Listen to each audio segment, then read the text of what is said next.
one follow. I appreciate your response, and I just want to say I am one of the 99%, and I appreciate this dialogue. Thank you. Okay, one more. We're going further. Go ahead. Oh, Mr. Stephen, in the last debate on national security, you suggested that America was not taking this war seriously. You said, and I'm paraphrasing, that the last time America took a war seriously, it dismantled Nazi Germany, fascist Italy, and Imperial Japan in 3 years and 8 months. As President of the United States, what would be your very first step towards taking this war, quote unquote, seriously? Well, that's a great question. You got two different things going on. World War II was total war. And in total war, we frankly cut through all the red tape and just got stuff done. Okay? The Cold War, which lasted basically from 1946 to 1991, lasted 45 years. And we very carefully avoided it becoming a total war because it would have been a nuclear war. So we contained the Soviet Empire by a variety of strategies. And so I think we are much more in a Cold War problem than we are in a World War II problem. But let me give you an example. In 1947, the Soviets were actively and aggressively trying to win the elections in Italy and France. We used our capability to operate covertly, because back then it was real.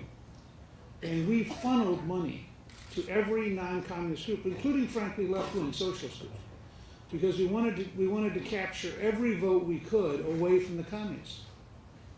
Now, if we had had a clear understanding going into Egypt that it was enormously to our advantage for the Muslim Brotherhood to not win, and we had funded every element that was reasonable and moderate and wanted to live in a modern society so that they had the assets to take on the Muslim Brotherhood and to win the election that just occurred, we would be dramatically better off today than we are.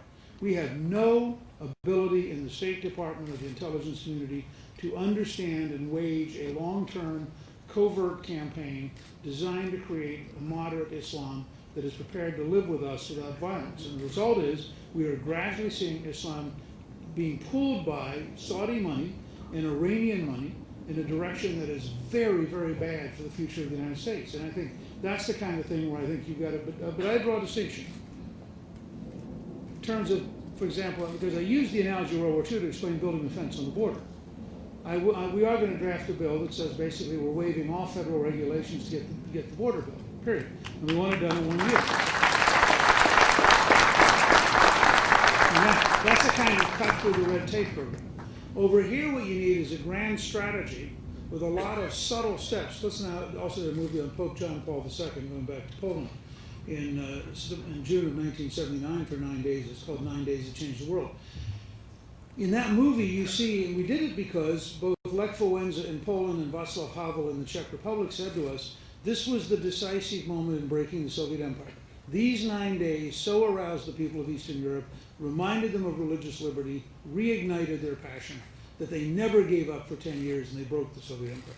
Now, that was not waging a war physically, but it sure was waging an intellectual, moral, psychological war. And it worked. And so I think we need to understand this conflict we're in the middle of the Middle East is much bigger, much longer term, requires fewer troops and more thinking than we've been putting into it, and requires, frankly, overhauling the State Department and the intelligence community so that they're competent.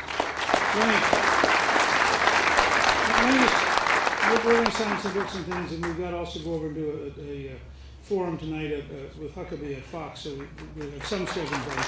But let me just say to all of you, I am thrilled to be here. I think if you go to newt.org, you'll see a tremendous amount of material.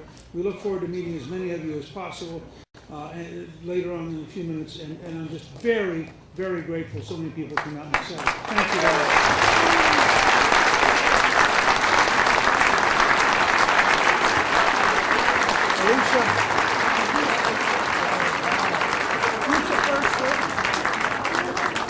Okay. I met him for the first time 15 minutes before the event. Oh, okay. And were you satisfied with the turnout? It was about exactly what we thought it would be. We were predicting about 600. They set up about 700 plus chairs, but I think there were about 600 people. And how long is the Staten Island Tea Party group that you're involved with been in existence? Lorraine Scanny and I founded this in March of 2009. Our first event was April 15th, 2009.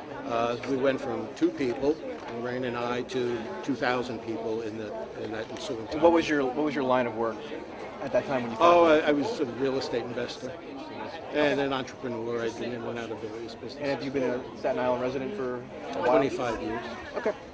And can you give your name again, please? Frank Santarpia. Santarpia. Okay, great. Thank you. Nice meeting you. Okay. What do you make of some of the criticisms from Staten Island Republicans of Newt Gingrich? Michael Grimm has come out. I mean, the folks are. Peter King had some strong words. Well, everybody's entitled to their opinion. I understand that they want to advocate for Mitt Romney. I get that. I don't think it's helpful to tear any of the candidates down, though, I think because at some point in time, Newt Gingrich may be the Republican nominee, and I guess that kind of leaves guys like Michael Grimm and King out of the race. They've said things that were so destructive about a potential Gingrich candidacy that I don't know how they could then come back and support him. But again, everybody's entitled to their opinion, and I respect their opinions, and I intend to take what they say into account when I make up my own mind. As a Tea Party activist, is Mitt Romney conservative enough for you? I'll go back to what I said earlier, which is that any one of those Republican candidates are conservative enough for me when I compare him to the current occupant of the White House. And for you, what's the most important issue? Gingrich talked about a number of issues today. For you, as a Tea Party activist, what do you look for? What are you listening for? I don't think there's any single issue. Our Tea Party group and most of the Tea Party groups in the country focus on 3 issues, and that's fiscal sanity, free markets, and a constitutionally limited government. He addressed all 3 of those things today, I think, in a very positive way. And you said in your earlier remarks you like the way he's clear, he's specific, and bold. Yes, I mean, I don't have to be endorsing him to say that nobody articulates better than, or few people articulate better than Newt Gingrich. Is there anything else you'd like to add? No. What do you make of the raucous atmosphere here today? There were a couple of interruptions and...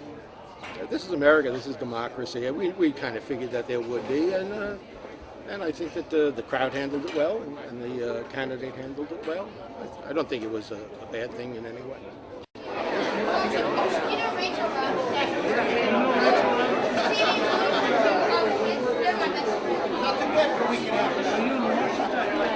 I'm really good friends with Sammy. That's wonderful. Tell me your first name again. Nick. Last name's Syracuse.